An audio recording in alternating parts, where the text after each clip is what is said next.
without security and peace, meaningful and sustainable development will be impossible. So it goes well with our topic today, which is like global injustice system is actually a huge threat to global peace. Global injustice system is actually a huge threat to global peace, right? We're in 2023 and we want to move forward. And we understand that without peace and security, that we will not go anywhere. There won't be no meaningful and sustainable development that our children can live off of. And we are not going to be the group of so-called irresponsible adults that allow what our fathers left for us to be destroyed. So let me start off by describing peace and security. Peace and security, or peace, refers to the absence of conflict, violence, and unrest, while security encompasses protecting individuals, communities, and nations from various threats and risks, including those related to conflict and instability. When we mention meaningful development, we are referring to improving the well being and the quality of life for all individuals and community. It includes factors like economic growth, social progress, and overall advancement of the society. What about sustainable development? That is a long term approach that balances economic growth with environmental conservation and social equity. With sustainable development, we aim to meet the needs of the present without compromising the ability of the future generations to meet their own needs. So let's explain some of these statements that we are making. We know that, currently what we told you guys as we started that without the foundation of peace and security, that achieving meaningful and sustainable development will be extremely challenging and even nearly impossible. So here are the reasons why. When these things are not done, we are met with conflict and instability.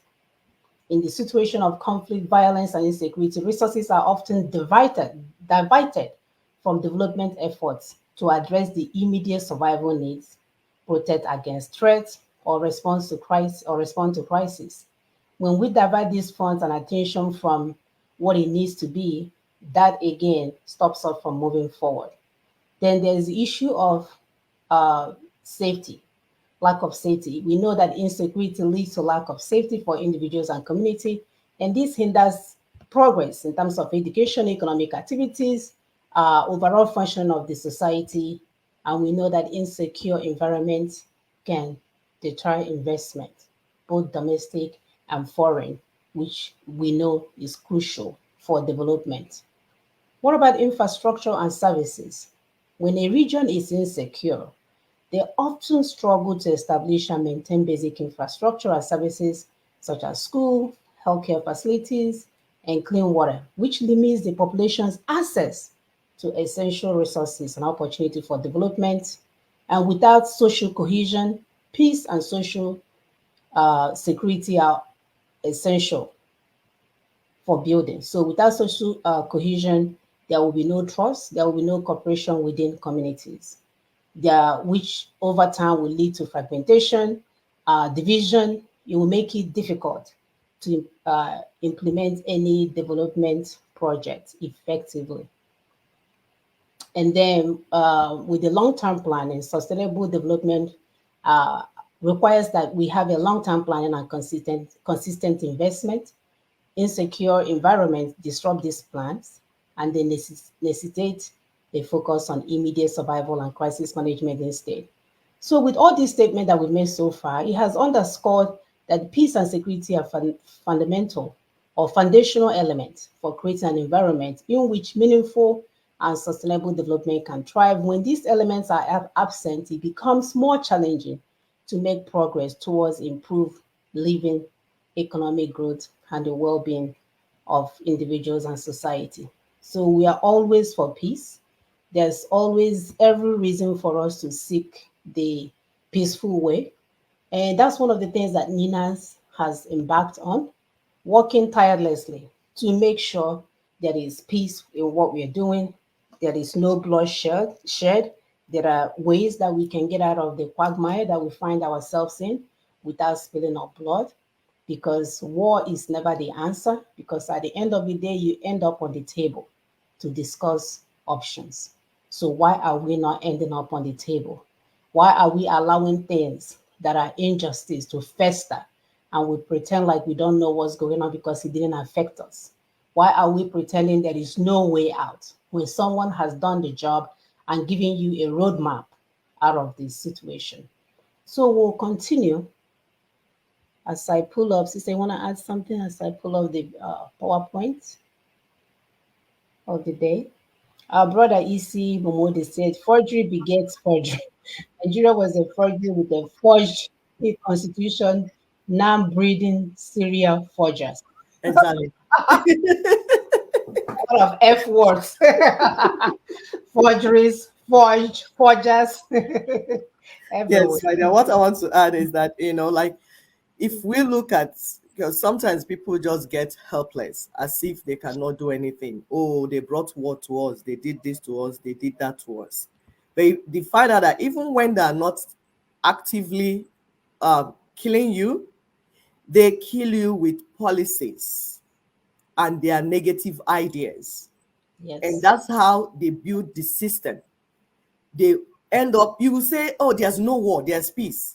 Meanwhile, there is a bigger war that is under in the form of policies that are against the people. And that is where this 1999 constitution comes in. Because people will say, oh, but Nigeria is at peace. There's democracy in Nigeria. There's this. No. 1999 constitution, the policies that come from the idea itself of 1999 constitution is to make sure that the indigenous peoples are not able to take their destiny in their hands. And it's working. And it's working, and it has been working. So this is what they have been using.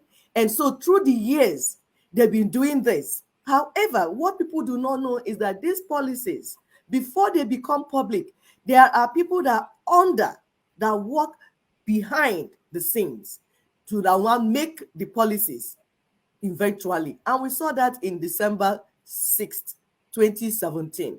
We saw when President Trump, he came, moved Jerusalem as the capital of Israel. I mean, moved the capital of Israel to Jerusalem.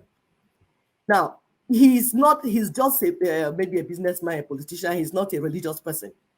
But what the people did not know is that that's John Hagee, which is one of the U.S.